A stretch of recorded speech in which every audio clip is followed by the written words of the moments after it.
अस्सलामुअलैकुम साथियों। बिहार के अंदर असदुद्दीन ओवैसी की एआईएमआईएम पार्टी को बहुत बड़ी कामयाबी मिल चुकी है। यहाँ पर 4 बार के विधायक रहे तौसीफ आलम ने कांग्रेस पार्टी को छोड़कर एआईएमआईएम पार्टी में ज्वाइन हो गए हैं और असदुद्दीन ओवैसी साहब ने उनको ज्वाइनिंग कराई है। साथ ही साथ उनको बिहार के बहादुरगंज विधानसभा सीट से अपना प्रत्याशी भी घोषित कर दिया है। अब सवाल उठ रहा है कि तौसीफ आलम को इमाम पार्टी ने टिकट क्यों दिया, क्योंकि वो तो आज ही पार्टी में ज्वाइन हुए हैं और पार्टी में ज्वाइन होते साथ ही उनको बहादुरगंज से इमाम पार्टी का प्रत्याशी बना दिया गया। ऐसे में कुछ इमाम पार्टी के पुराने कार्यकर्ता है, उनकी नाराजगी भी देखने को मिल रही है। उनका कहना है कि इमाम पार्टी में शामिल तो हुए तो ठीक है, लेकिन उनको प्रत्याशी इतनी जल्दी घोषित कर दिया गया, इसको लेकर वो सहमत नहीं है। अगर बात करें बहादुरगंज विधानसभा के बारे में, तो यहाँ पर असदुद्दीन ओवैसी की इमाम पार्टी के पास काफी अच्छा वोट बैंक है। यहाँ पर इमाम पार्टी ने पिछले विधानसभा चुनाव में भी जीत हासिल करी थी। 40,000 से ज्यादा वोटों से इमाम पार्टी ने सीट पर जीत हासिल करी थी। अंजार नईमी जो कि इमाम पार्टी के प्रत्याशी थे, वो यहाँ पर जीते थे, लेकिन जीतने के बाद वो आरजेडी में शामिल हो गए थे। ऐसे में तौसीफ आलम को लेकर खबर पिछले 1 साल से चल रही थी कि तौसीफ आलम इमाम पार्टी में शामिल हो सकते हैं, इमाम के संपर्क में है, इमाम की तारीफी करते नजर आते थे। आज ऑफिशियली तौर पर तौसीफ आलम ने इमाम पार्टी की सदस्यता ग्रहण कर ली है। अब यहाँ पर तौसीफ आलम बहादुरगंज विधानसभा सीट से इमाम पार्टी के प्रत्याशी है आने वाले 2025 के बिहार विधानसभा चुनाव के मामले में। लेकिन यहाँ पर क्या तौसीफ आलम के आने से बहादुरगंज विधानसभा सीट पर इमाम पार्टी की जीत कंफर्म मानी जा रही है, क्योंकि यहाँ पर तौसीफ आलम 4 बार विधायक रह चुके हैं, 1 बार निर्दलीय, तो 3 बार कांग्रेस पार्टी से वो विधायक रहे हैं। पिछले बार भी कांग्रेस के प्रत्याशी थे, हालांकि यहाँ पर वो हार गए थे, लेकिन इमाम पार्टी के प्रत्याशी ने काफी अच्छा वोट हासिल किया था। इमाम पार्टी के प्रत्याशी को यहाँ पर जीत हासिल हुई थी। ऐसे में तौसीफ आलम कद्दावर नेता है, बड़े नेता है।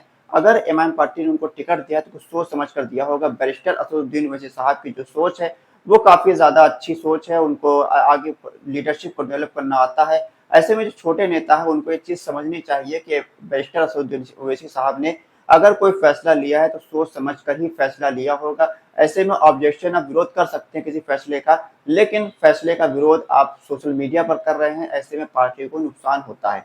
लेकिन कुछ भी हो, इमाम पार्टी को बिहार के अंदर बड़ी कामयाबी हाथ लगी है और खबर आ रही है कि आने वाले दिनों में मास्टर मुजाहिद आलम जो कि जोकीहाट से 2 बार विधायक रह चुके हैं जेडीयू के, उन्होंने जेडीयू से इस्तीफा दिया हुआ है, वो भी इमाम पार्टी के संपर्क में है। असदुद्दीन ओवैसी उनको भी अपनी पार्टी में ज्वाइन करा सकते हैं और कोचाधामन विधानसभा सीट से उनको अपना प्रत्याशी भी बना सकते हैं। कोचाधामन से 2 बार विधायक रह चुके हैं मास्टर मुजाहिद आलम।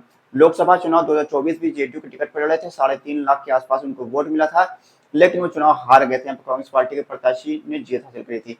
अब यहाँ पर इमाम पार्टी के पास काफी अच्छा मौका है बिहार के अंदर अपनी जो पिछले बार की जो कामयाबी थी 5 सीटों पर जीतने की, उसको दोहराया जाए, उससे ज्यादा सीटें लेकर आई जाए। अभी ओवैसी साहब 3 मई को दौरा करेंगे बिहार के किशनगंज में, कब बड़ी जनसभा होगी। इसके अलावा 4 और 5 तारीख को भी जनसभाएं होंगी।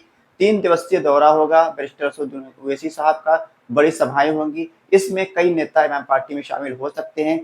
खबर आ रही है कि यहाँ पर पूर्व मंत्री, पूर्व विधायक भी इमाम पार्टी में शामिल हो सकते हैं। आने वाले दिनों में इमाम पार्टी के पास नेताओं की जो और लाइन लगने वाली टिकट के लिए, क्योंकि इमाम पार्टी बिहार के अंदर काफी मजबूत हो चुकी है। इमाम पार्टी को खत्म करने की बिहार के अंदर जो कोशिश की गई थी, साजिश की गई थी, इमाम पार्टी के 4 विधायकों को तोड़कर वो पूरी तरीके से नाकामयाब हो गई है।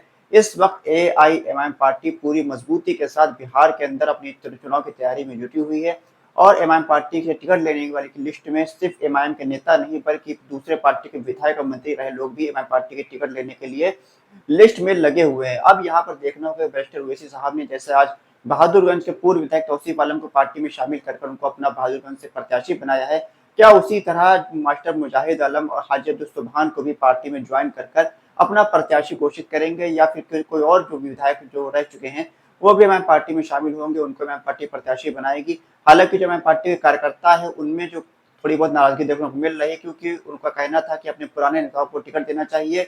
ऐसे लोग जो टिकट लेने के लिए हमारी पार्टी में शामिल होंगे, ये टिकट चुनाव जीतने के बाद जिस तरह से पिछले बार 4 विधायक पार्टी को छोड़कर चले गए थे, उसी तरह ये भी पार्टी को छोड़ सकते हैं।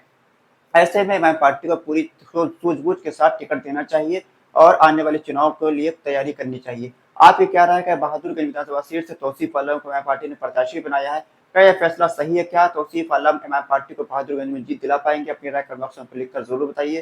खुदा हाफिज।